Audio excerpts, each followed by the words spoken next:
had a homie in my office, in this office, who was just sobbing.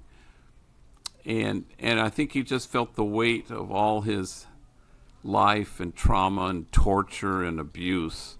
And it just came crashing down and literally just wailing, sobbing. And then he asked the God question. He says, has God disowned me? And before I could say anything, through his tears, he says, have you? And I realized in that instant that the only way he'll know that this is not on God's mind is by knowing it's not on mine either.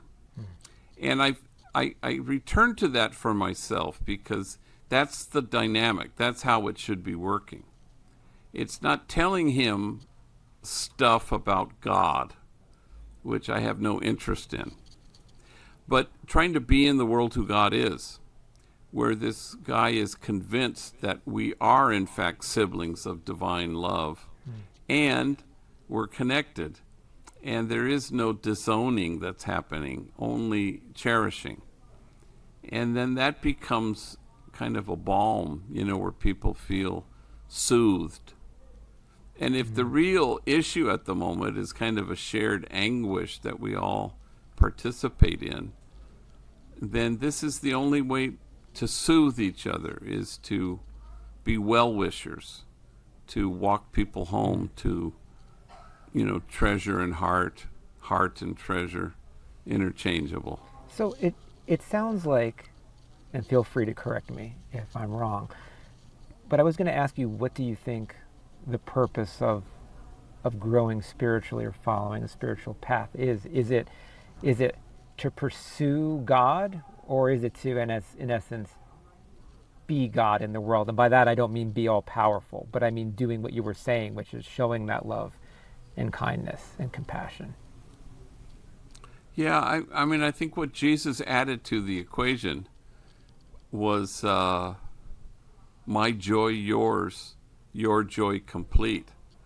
So it's not God wanting anything from us, but wanting everything for us. And I think that's the liberation, is that the end is to enjoy heaven with each other right now, and to be fully connected, wholly engaged with each other, and joyful. So joy and fearlessness are then become the marks of authentic following. And even now, in times that are really quite extraordinary in my experience as an American citizen, that's our resistance. Our resistance is joy and fearlessness.